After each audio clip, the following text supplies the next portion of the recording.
Okay, great. All right. Good morning, everyone. This is Jenna from Millennium Collaborative Care. We're going to begin our webinar this morning on asthma and COPD. During this webinar, we will have the audience muted. Please submit your questions in the chat portion of the webinar. Phone lines will be open later in the presentation. Attendance will be taken based on the individual that signed into the webinar.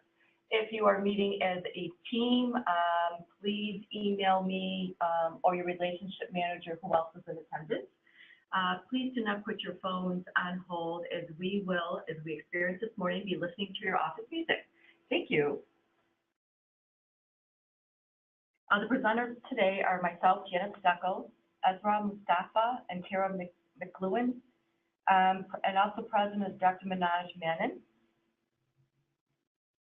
Today we're going to talk to you about the goals of population health, asthma, and COPD, why we selected asthma and COPD, quickly review the guidelines, the definitions of both asthma and COPD and how to diagnose, assessment of asthma, and the treatment of asthma and the prevention of asthma. And for Millennium, the reason we are here today, as I alluded to earlier, is that we are seeing high utilization of emergency room visits as well as inpatient visits related to both of those chronic disease. Our goal is to really help you create a real-world value-based opportunity using evidence-based material for our partners to do the same thing at the same time for the patients who are experiencing these conditions. We want to ensure our partners have current knowledge and understanding of the GINA guidelines for asthma and the GOLD guidelines for COPD for implementation in their practices. And again, this will support key metrics along the way. Why asthma and COPD? As I said earlier, the numbers are showing a significant increase. We are using the GINA GOLD lines because they're comprehensive and they already are developed. Many strategies range from prevention through early warning to high utilization. There's also strategies that are non-medical and using our medical neighborhood, meaning getting your key partners together to enhance care coordination and communication is key.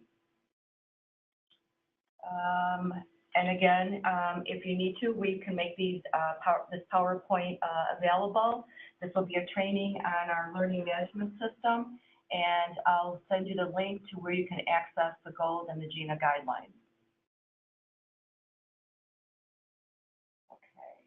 Okay, so this is Manoj Menon. I'm a UBMD pulmonary critical care physician, and I'm just going to go over some review elements for everyone about COPD and asthma. There's been some updates to the guidelines for COPD and asthma over the last 4 or 5 years, so I think it's a good idea just to refresh everybody's baseline understanding of the definition and other details of the diseases.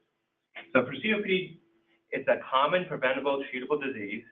It's characterized by persistent respiratory symptoms, airflow limitation due to airway or alveolar abnormalities caused by exposure to noxious particles or gases, usually tobacco smoke in the United States. This chronic inflammation causes structural changes in the lungs. The way we measure this disease is by airflow limitation, which is measured by spirometry, and chronic respiratory symptoms, acute respiratory events, and structural changes can exist without airflow limitation, but it's rare. In contrast, asthma is a heterogeneous disease characterized by chronic airway inflammation, and it's defined by a variable history of respiratory symptoms of wheezing, shortness of breath, chest tightness, cough, that again are variable over time and intensity, and has variable expiratory airflow limitation. And so, again, this is a busy slide, and you're not going to be able to remember all this by the end of the webinar. This is probably going to be good for reference, and a good way to delineate between asthma and COPD is likely the items bolded, but age of onset can give you a clue somebody has asthma or COPD, but it's not a hard and fast rule. Patterns and symptoms are more helpful in determining somebody has asthma or COPD, with more variation in asthma, where persistent symptoms are more consistent with COPD. The asthma is triggered by different environmental factors and behavioral factors like exercise or emotion. And COPD is not really affected by these triggers. Lung function, again, variable expiratory limitation or expiratory airflow limitation in asthma, where COPD is a persistent airflow limitation, and we'll go more in detail, but it's a spirometric definition of the amount of air you can blow out in 1 second, the FEV1, over the forced vital capacity, the amount of air you can blow out total is less than 0.7. The lung function between symptoms may be normal between symptoms in asthma, but is persistently abnormal in COPD. A family history or past history, you may have some history of allergic conditions or prior diagnosis of asthma in the family and patients with asthma, as opposed to COPD. You might have exposure to some type of noxious particles or fumes. Again, tobacco smoke will give you a huge clue. There are some folks with asthma who have been exposed to tobacco as well. So those are the kind of more difficult patients to figure out and treat. But in the most part, if you have persistent airflow limitation and tobacco exposure, it's likely COPD. Time course, you may have improvement of symptoms occasionally with treatment with asthma as opposed to COPD, where symptoms slowly worsen over time. In terms of treatment of those two diseases, if you have an exacerbation and somebody improves markedly, it's more likely consistent with asthma as opposed to COPD. COPD takes a while to improve during an exacerbation. And in chest X-ray, the chest X-ray with asthma is normal. In the guidelines, sometimes you see hyperinflation in COPD, and that's more consistent with COPD. But there's people with asthma exacerbations with abnormal hyperinflated chest X-rays as well. So again, this table is just to give you highlights of certain items that you can help distinguish between the two. The ones in bold are the ones that probably are more important to help you figure out if somebody has asthma or COPD. And what really helps distinguish between the two of them is spirometry. This is a quote from Thomas Petty that everybody here seems to like. Physicians don't prescribe blood pressure medications without taking up blood pressure or heart medications without doing an EKG.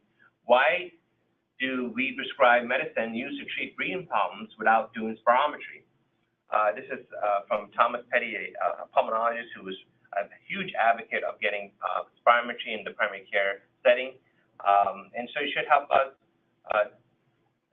emphasize the role of spirometry in our treatment of COPD and asthma.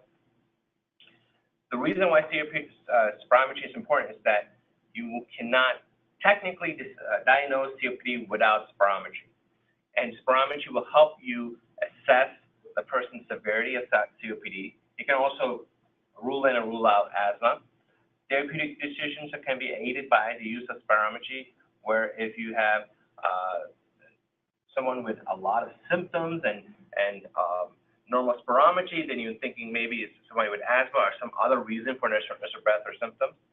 It can help, again, differentiate asthma, which has reversible airflow limitation after a bronchodilator. So somebody has a abnormal spirometry and given a bronchodilator and has normal spirometry afterwards, it's consistent with asthma.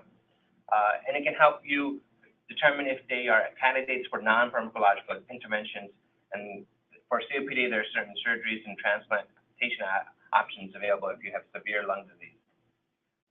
It can help you identify those with rapid decline in their lung function because those ones may need additional help or support.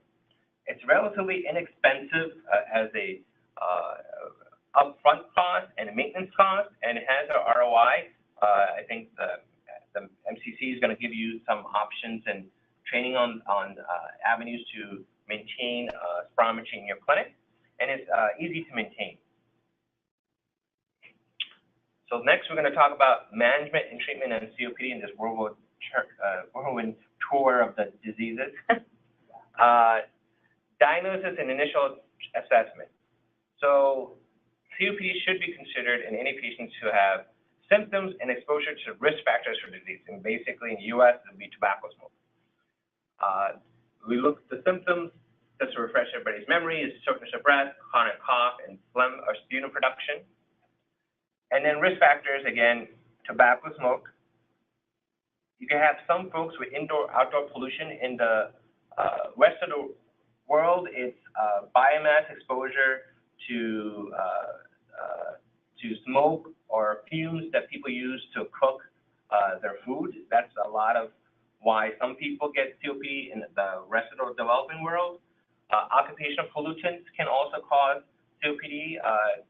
Typical examples on board exams would be a bus driver and also the popcorn worker syndrome. There's some people with a family history, meaning that they may have a deficiency in alpha-1 antitrypsin, and that leads to increased risk of getting COPD. And then being older, not a risk factor in itself, but even if you smoked a certain amount of time, it takes time for your lungs to get that disease to have symptoms. Right now, the guideline says that spirometry is required to establish the diagnosis. You could have to have a post-bronchodilator ratio of FEV1 or FVC of less than 0.7, and it has to be persistent. So meaning the pre and post bronchodilators has to show persistent airflow limitation, and that's consistent with COPD. So in terms of assessing the COPD patients, we're going to go into more detail, but the basic rubric is you use spirometry to confirm the diagnosis and the level of airflow limitation. You use symptom scores, so some way of objectively measuring their symptoms to determine the impact of disease on their health and related quality of life. And then you assess the risk of exacerbations. So there's two symptom scales. This one is the first one we're going to talk about. That's much easier to perform in the clinic, and that's the Modified Medical Research Council, the MMRC questionnaire. It looks very similar to New York Heart Association class symptoms of heart failure. So if you look at the scale, you have a grade from 0 to 4, where 0 is I only get breathless with strenuous exercise. 2 is on a level ground, I walk slower than people of the same age because of breathlessness, or have to stop for breath when walking at my own pace. And then all the way to 4, I'm too breathless to leave the house, or I'm breathless when dressing.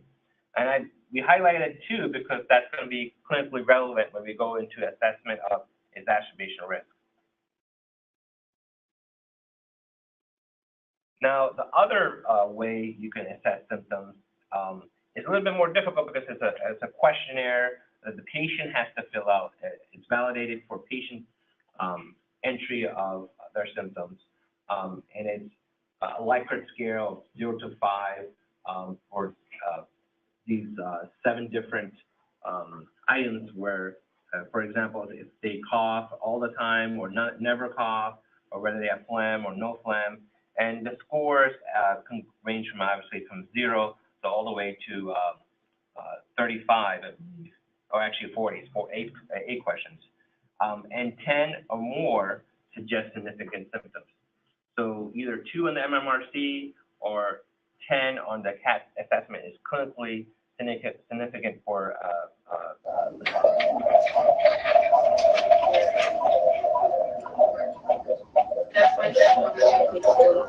No, what happened? I think there's some feedback right now, so we're trying to get technical difficulties.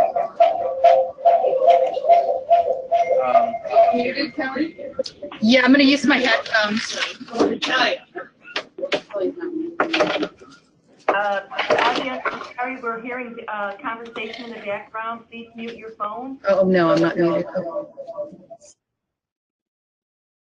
So this is assessment of exacerbation. This is not just a typo. It's not an assessment of exacerbation risk.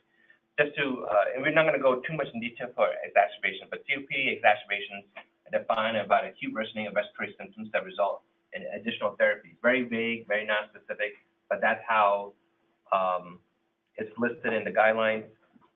And so if somebody has an exacerbation, it's either classified as a mild exacerbation, which is treated with short-acting beta drugs, bronchodilators, I'm sorry, moderate, treated with short-acting bronchodilators plus antibiotics and or corticosteroids. And the severe exacerbations are the ones that are hospitalized or go to the ER visits. They may have a respiratory failure at that time. And the reason why this is important to recognize exacerbations is because those are likely the etiologies of the worsening lung function. We think that every time somebody has an exacerbation of COPD, the lung function gets irreversibly reduced. So the guidelines have been revised several times in the hopes to aid the practitioner and the clinician to assess somebody's risk of getting an exacerbation, and then changing the stable maintenance therapy for their COPD to prevent the exacerbation. So it's kind of complicated slide. That's actually based on the guidelines, and we're trying to hopefully tease this out and make it easier for you to understand what's going on here.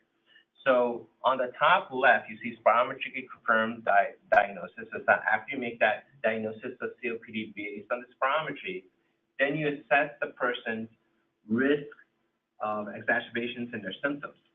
And so you have a four-sectioned square here with each section labeled A, B, C, and D. And there's two big differentiators. One on the left-hand side in that vertical axis is the number of exacerbations that somebody may have in the last year. So 0 to 1 is at the bottom parts of the square, and then 2 or greater is on the top half, with and then a hospital admission putting on at the top half automatically, because that means you had a severe exacerbation. So that divides the square from A, B versus C and D. On the horizontal axis, at the bottom, you see symptoms, and that's where we were talking about the MMRC score of 2 or CAT score of 10. That divides the square to the left and right sides of the square, and that gives you the two sections noted there. The rationale for this type of division is that the folks with the higher number of exacerbations and the more symptom burden are the higher risk for exacerbations, and the ones with no exacerbations and less symptom burden are not as concerned for exacerbations. And also for symptom management, there are some pharmacological treatments to help you to maintain those symptoms. So it's kind of confusing. Hopefully, as we go through the next several slides, you kind of understand a little bit more. It is a common complaint against the guidelines, but the experts felt that this was better in treating the patient than what was done before.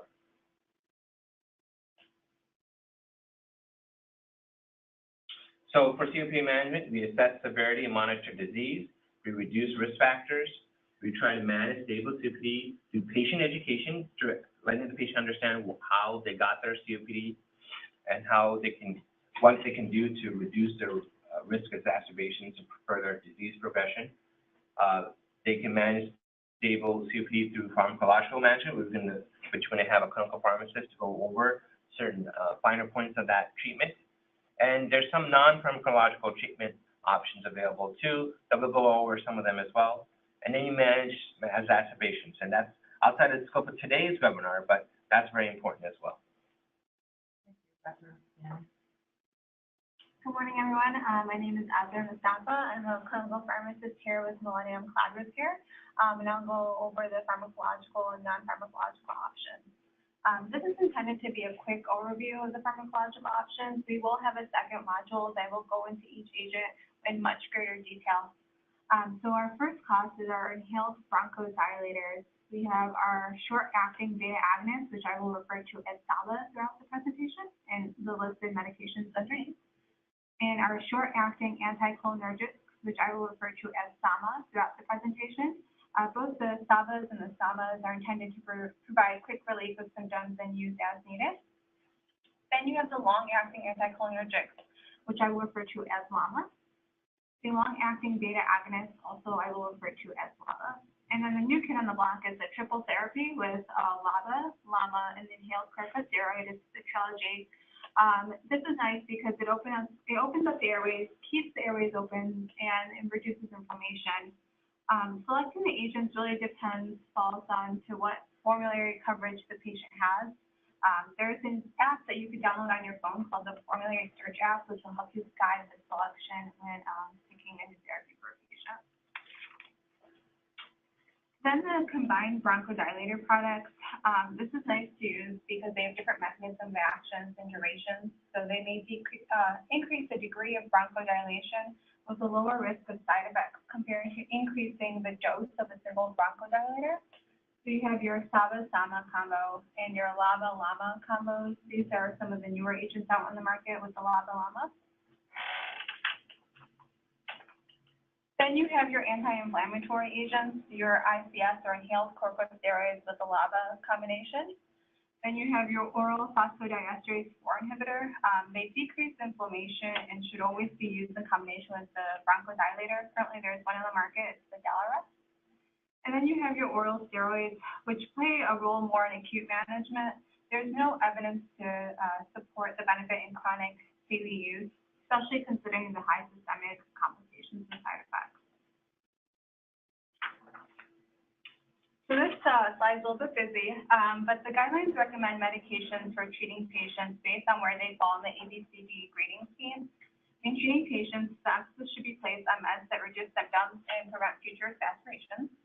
The guidelines not only give recommendations for initial therapy, but now suggest escalation and de-escalation strategies, and we'll go into the treatment for each category separately. So your group A patients should be offered a bronchodilator therapy, which includes beta-2 agonists and your anticholinergics, and can either be short or long-acting. It should be continued if symptomatic benefit is documented. You may also try an alternative class if the first agent does not work well for the patient. Then you have your group B patients. Initial therapy should consist of a long-acting bronchodilator, which can either be a LAMA or LABA. They are superior to the short-acting bronchodilators that are used PRN or as needed. There is no evidence to recommend one class of long bronchodilators over the other, so you can't really say LAMA is better than LABA in this specific group. For patients with persistent breathlessness on monotherapy, the use of 2 bronchodilators, so the combination of LAMA and LABA is recommended. And it has actually shown that the combination can increase FEV1 and reduce symptoms compared to monotherapy. If the combination is not successful in improving symptoms, the guidelines actually recommend to de-escalate back to one agent and see how the patient does. And if the patient presents with severe breathlessness, you may start with 2 bronchodilators initially. Then your group C patients, these patients present with more exacerbations and poor symptom scores. LAMAs are recommended for initial therapy for this group. 2 large head-to-head studies compared LAMA and LABAs and actually showed that LAMAs were superior to LABAs regarding exacerbation prevention in this group of patients. Patients with persistent exacerbations may benefit from adding a second long-acting bronchodilator, so you go to combination therapy with LAMA-LABA. The alternative is the LABA-ICS combo. However, you carry on the risk of increasing pneumonia with adding the inhaled corticosteroid in this group of patients. So the LAMA-LABA combination is actually preferred in this class. Okay, a very busy slide. Your group D treatments, this is where it gets a bit more complex. These patients have very high symptom burden. The LAMA-LABA is preferred as initial therapy. Studies have actually shown superior results compared to single agents. This combination is also superior to the LABA-ICS combo in preventing exacerbations and other patient-reported outcomes in Group C patients. These patients are also at a higher risk of developing pneumonia when using the LABA-ICS combo. The LABA-ICS combo may actually provide some benefit in those with asthma COPD overlap, so that's where you may use it. Patients who develop further exacerbations on the LAMA-LABA combo may escalate to triple therapy, which is the LABA, LAMA, and ICS. Triple therapy is actually shown to improve lung function, symptoms, and health status. There is no evidence that switching from LAMA-LABA to LABA-ICS results in any better exacerbation prevention. And those on the LABA-ICS still having symptoms can escalate by adding a LAMA to that combination. Studies are underway comparing the effects of the LABA-LAMA versus triple therapy with ICS for exacerbation prevention. Those with triple therapy and still having symptoms, this really warrants a referral to pulmonology. Therapeutic options may actually include stopping the ICS, reported lack of efficacy, and elevated risk of side effects, including pneumonia, and evidence showing no significant harm from withdrawal supports this recommendation. Alternative may be to add Adherence. This may be considered in patients with an FEV1 less than 50 and chronic bronchitis, particularly in patients that have experienced at least one hospitalization for an exacerbation in the previous year. The other option is to add a macrolide, which may reduce exacerbation rate. The best evidence exists for azithromycin. However, before doing this, you want to consider the risk of developing resistant organisms with the antibiotic use. And there's also concern of impaired hearing tests when using the macrolides. And there's no evidence to show safety or efficacy beyond 1 year of treatment. And then there's actually a post-hoc analysis that shows lesser benefit of the macrolides in active smokers. So something to consider in your COPD population where smoking is a big risk factor. Then your non-pharmacological strategies for patients.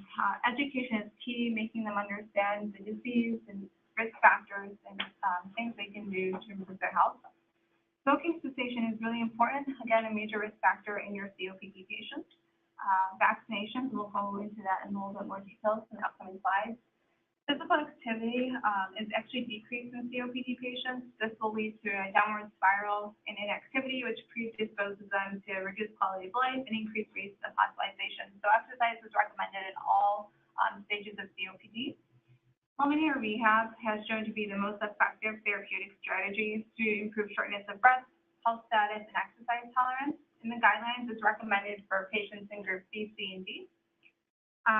Then there's the surgical options, more for the severe COPD, like lung volume reduction or lung transplant. And then in patients with severe resting hypoxemia, which is an oxygen saturation at or below 88%, long-term oxygen therapy, which is about more than 15 hours per day, has shown to improve survival. Smoking cessation has the greatest capacity to influence the natural history of COPD. It should be continually encouraged for all individuals to smoke something to assess at each visit.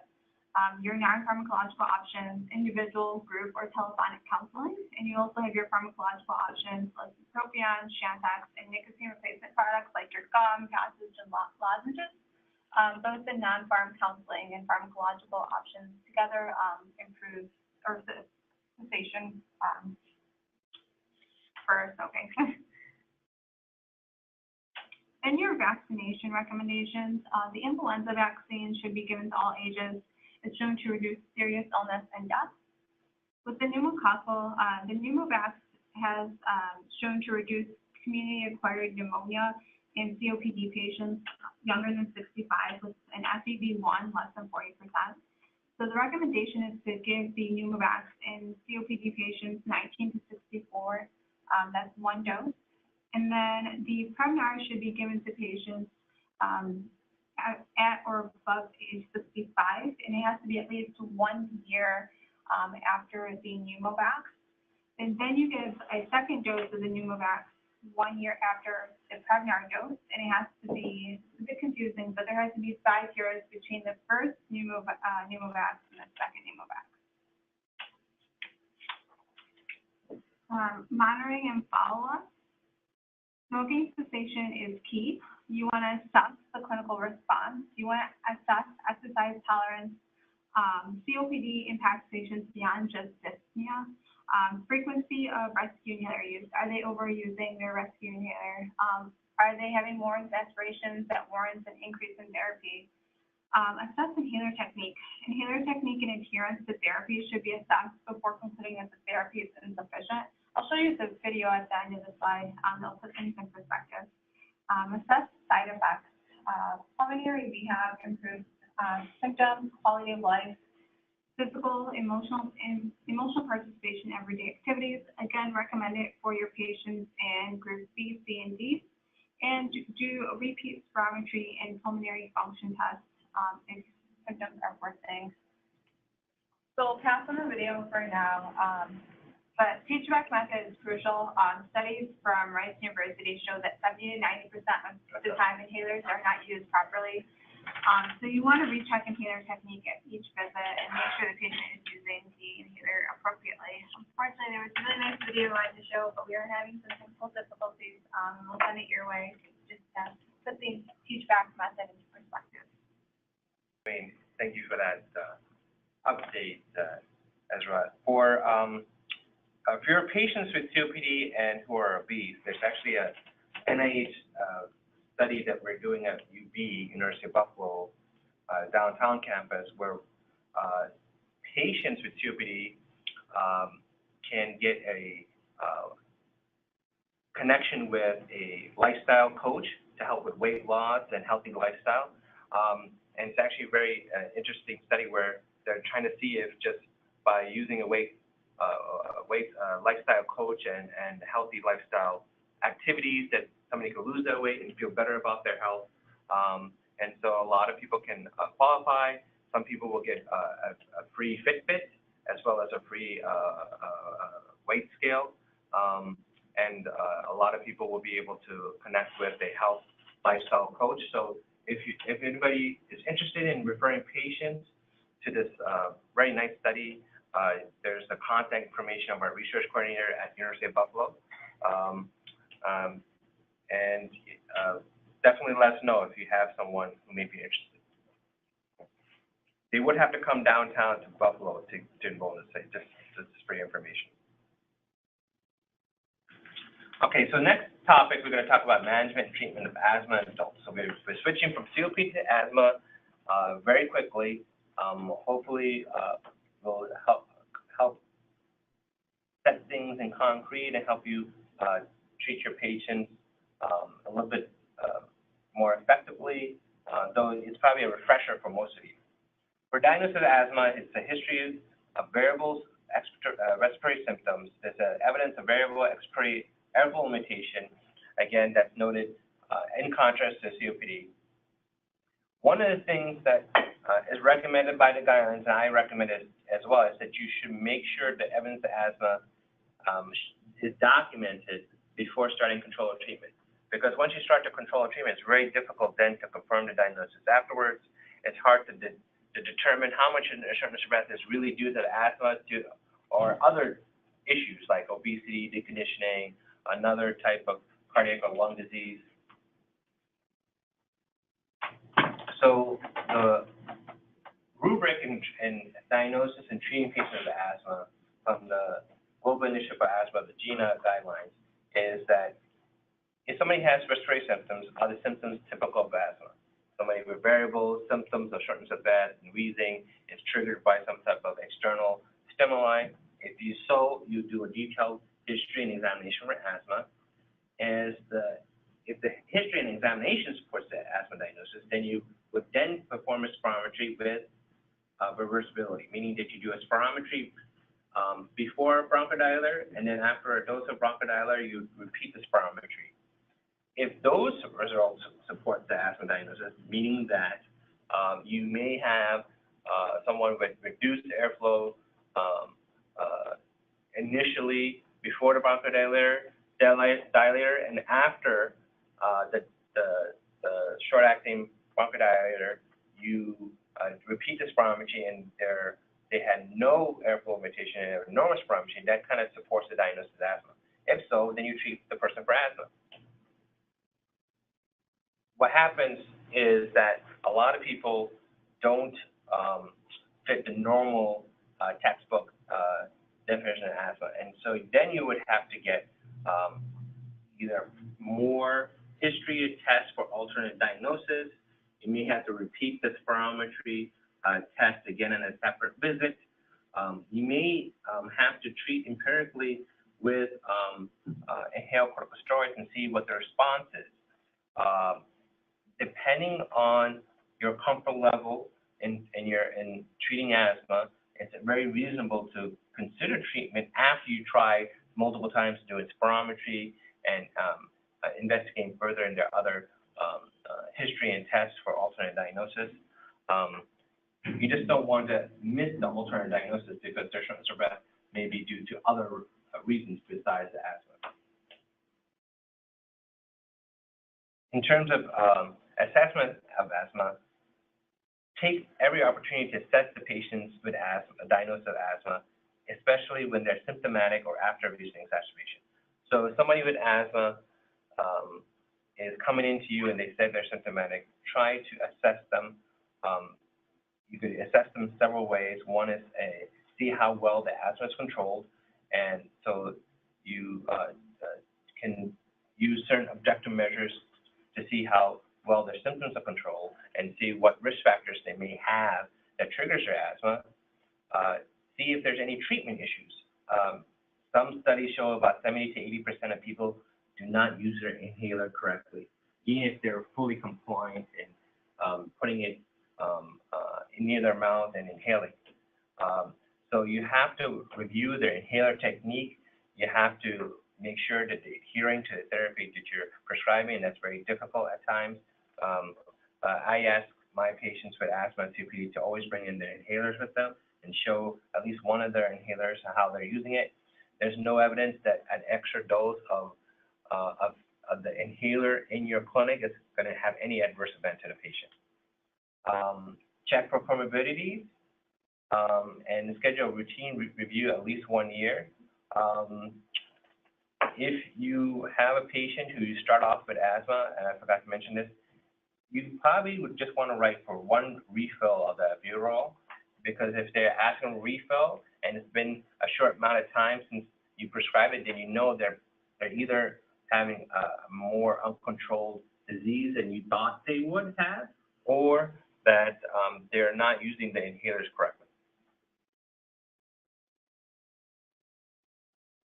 In terms of assessment of symptom control and future risk, this is a simple way of seeing if somebody has control of their symptoms. And so you could have just 4 easy yes/no questions. Do they have daytime symptoms more than twice a week? Do they awake at night because of their asthma? Do they need any albuterol more than 2 times a week? And is there any limitation on the activity? And if you have more than 3 or more yeses, then that to me or to the guidance say it's uncontrolled. And if it's uncontrolled, then you have to be more vigilant about stepping up therapy, and we'll get to more detail when you go and talk about the pharmacological interventions. The risk factors for poor outcomes should be assessed at diagnosis and every time they come in see you, especially when they're having exacerbation. You can measure this FEV1 at diagnosis and then periodically afterwards. And some patients with asthma, if it's not controlled well over years, can develop fixed airflow limitation, meaning that their airflow limitation is persistent and not reversible. And so that's one of the things you want to monitor for and be careful with, because they may need extra help and support at that time. So this is another way to assess symptom control. This is what I use and some other asthma specialists. It's the asthma control test. It's again a Likert scale from 1 to 5 on 5 different questions, and a score of 19 and less kind of signifying the person is not well controlled. You can use this test periodically to determine the asthma control, and somebody's moving down on the asthma control test kind of give you a signal that maybe that their stable management of the disease is not optimally managed. You want to maybe change their pharmacological treatment. Just to highlight, I forgot to mention this, for the asthma control test and the CAT, although they're freely available, they both were developed by GSK. The guidelines both use these types of questionnaires because they were validated in multi-center trials, and so they're accepted in the community. But just to let you know, they do have GSK logos on it because those two questionnaires were developed by that pharmaceutical company.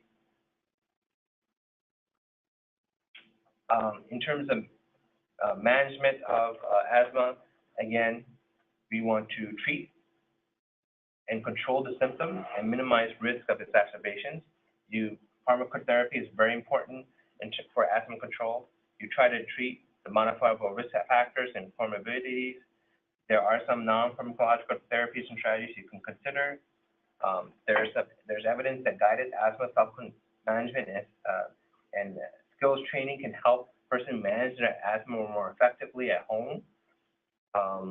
And then control-based management will go into more detail in the next couple of slides. So control-based management is a rubric or this framework where you use assessment, adjustment of treatment, and review of response in a continuous improvement cycle to help manage the patient.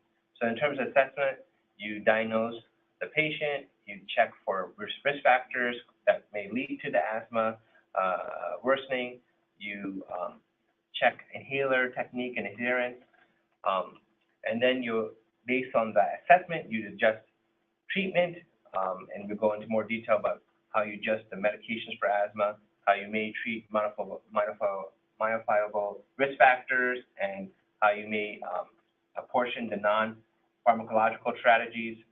And then you review the response. You see how their symptoms are, you see if they have any reduction in exacerbations, you see if there are any side effects on the pharmacological treatment, and you can see if their lung function is less variable, more stably normal over time.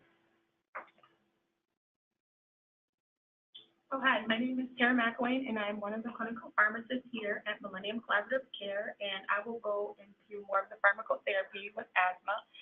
So we will begin with relievers. So this is, again, is an overview, and in the future, we will go more into depth in the modules in the future on medication and such.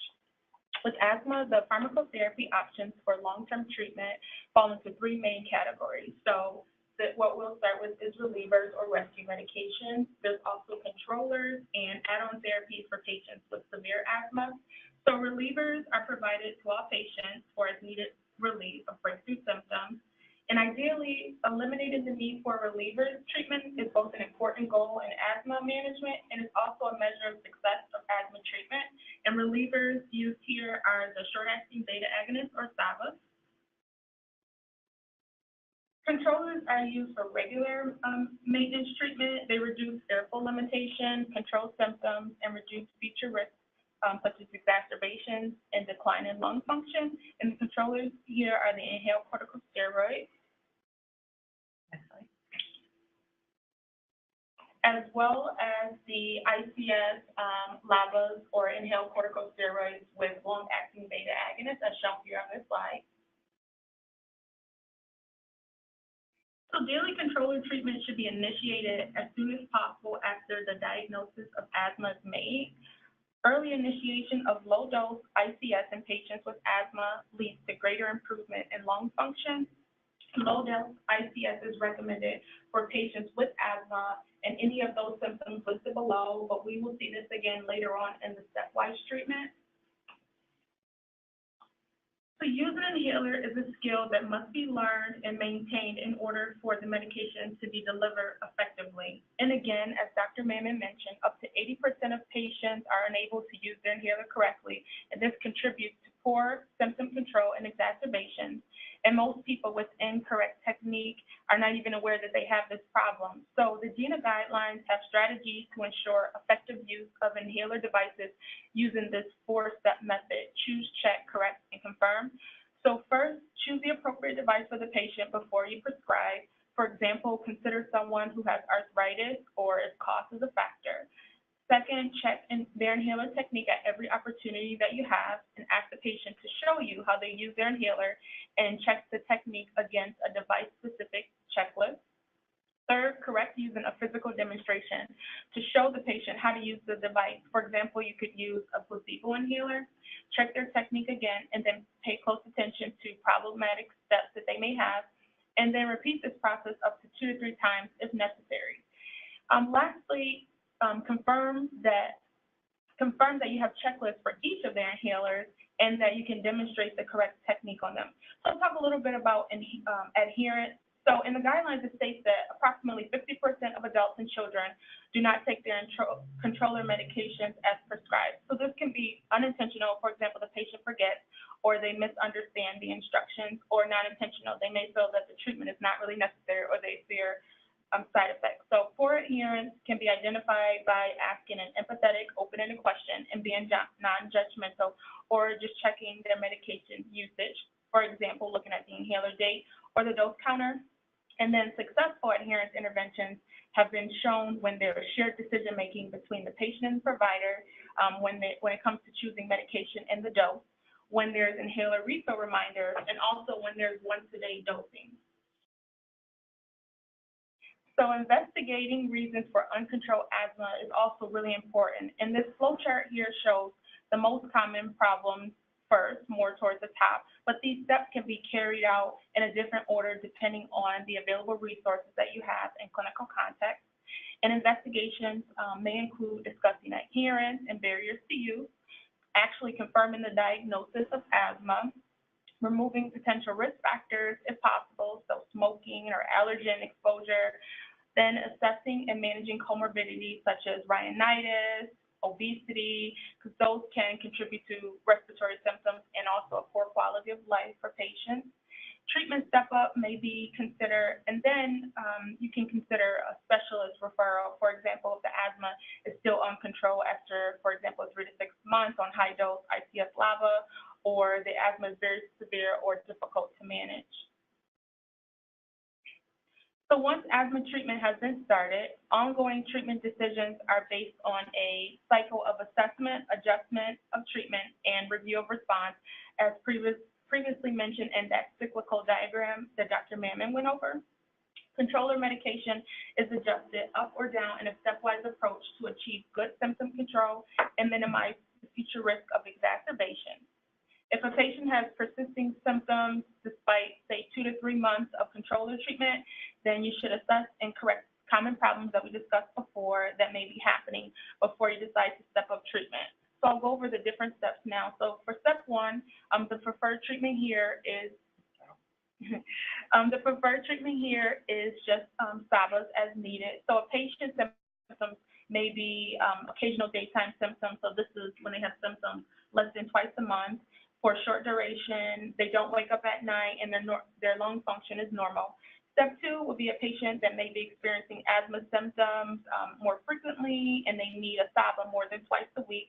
So here, the preferred controller choice is low-dose ICS. And then a patient at step 3, they may have troublesome asthma symptoms on most days of the week, and the preferred choice here is a low-dose ICS LABA. A patient at step 4 may be waking more than once a week. They may have an existing risk factor. So here it's recommended to have medium or high dose ICS LABA. And then a patient at step 5, so they will present with more persistent symptoms or exacerbations despite correct inhaler technique and good adherence with step 4 treatment, and after other controller options have been considered. So it's recommended here to refer to a specialist. Now, there also are alternative and add-on treatments that can be used, for example, the leukotriene receptor antagonist, like Singulair, but from the guidelines, these are shown to be less effective than the inhaled corticosteroids. So now I'll go into like stepping up and stepping down treatment. So for stepping up, a couple options can be considered. So a sustained step up can be for approximately 2 or 3 months if the patient has failed to respond adequately to their initial treatment, and if symptoms are confirmed to actually be asthma, and you check inhaler technique, their adherence is satisfactory, and then the modifiable risk factors that we've discussed have been addressed, and maybe you want to give them sustained step up for a short amount of time, and then you should review the response after this trial is done. And then the other option that's given is a short-term step up. So for about a week or two, this can be done where you would increase the ICS dose. For example, if they had a viral infection or they've been exposed to seasonal allergens. So this can be initiated by the patient from their written asthma action plan, or you as a provider can make that decision. And then with stepping down, you can consider stepping down treatment once good asthma control has been achieved and maintained for 3 months to find the lowest treatment that controls both symptoms and exacerbations, as well as minimizes side effects. So you should choose the appropriate time to step down. For example, not when there's a respiratory infection or the patient is traveling. And what you should do is document baseline status of symptom control and lung function, provide a written asthma action plan, monitor the patient closely, and then schedule a follow-up visit. And then stepping down should always be done gradually, so you shouldn't just completely stop the ICS dose unless this is needed to temporarily confirm asthma diagnosis. So asthma severity can be assessed retrospectively from the level of treatment required to control symptoms and exacerbations as seen in that stepwise diagram. It can be assessed once patients have been on controller treatment for several months. And just examples of where we could sort of place patients. So mild asthma would be a patient controlled with step 1 or 2 treatment. Moderate asthma, they would be well controlled with step 3 treatment. And then severe asthma would be more so, patients would more so require step 4 or 5 treatment. For most controller medications, improvement begins within days of initiating treatment, but full benefit may be seen after 3 or 4 months. And then in some cases where it's more severe, this could take even longer. The frequency of visits depends on the initial level of control, the patient's response to previous treatment, and also their willingness and ability to engage in self-management with that written asthma action plan. But ideally, patients should be seen 1 to 3 months after starting treatment, and then every 3 to 12 months thereafter. However, follow-up can be sooner based on the patient's specific factors and also the clinical urgency. And then lastly, after an exacerbation, schedule a visit within 1 week, and we will go more in depth with exacerbation in our future module. So one of the things that we use to help patients to do self-management is the asthma action plan. So the asthma action plan is a set of self-guided instructions for the patient to use if they are not doing as well as they should be with their breathing. So in this form, it's a lot of information in the form. So I just wanted to highlight 3 things. There's 3 zones, right? There's the green zone where somebody's doing well, the yellow zone, which is a cautionary zone, and the red zone where somebody's in a danger.